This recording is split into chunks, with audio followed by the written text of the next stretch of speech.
Jeez.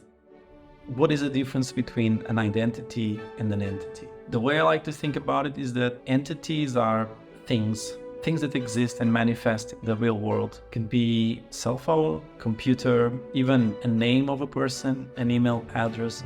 What is an identity? The identity is a more holistic way to identify you as a person.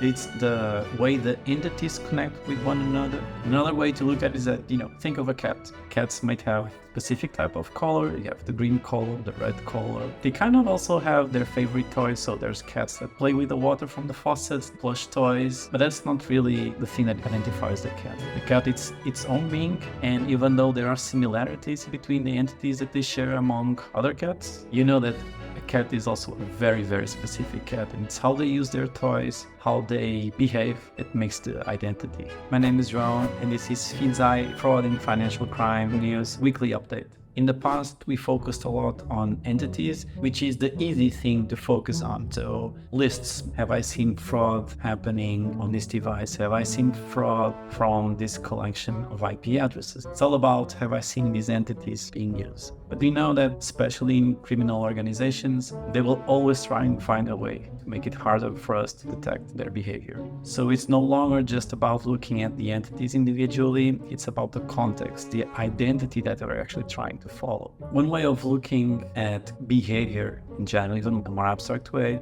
is the context of that behavior in a network. Think of the network as the interactions between accounts, people sending and receiving money from different institutions, using different devices, the connections.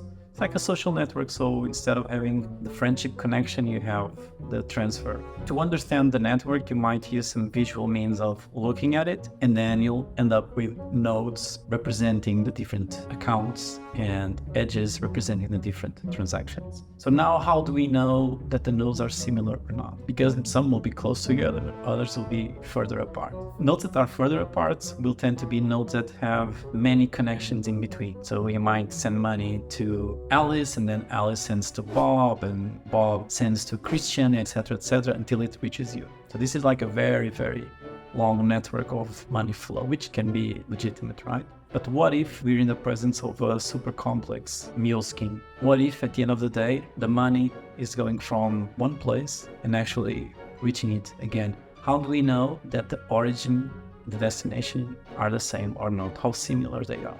And this is how the whole entity and identity comes into play. How can I resolve that the different entities at the origin and destination actually resolve into the same identity?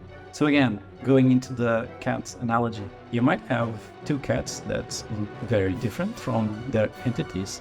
So it might be playing with some plush toy or with sticks. Maybe it's registered in one veterinary and the other is registered in a completely different place. But what if this is actually the same cat? How is that possible? Well, maybe the family where the cat lives has a vacation home.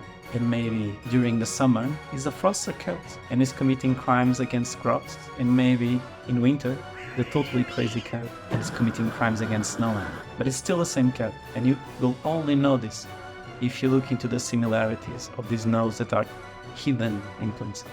Next week, we'll discuss how identities and entities apply to new account fraud. Thanks for watching. This has been your FIDSI Fraud and Financial Crime News Weekly Update.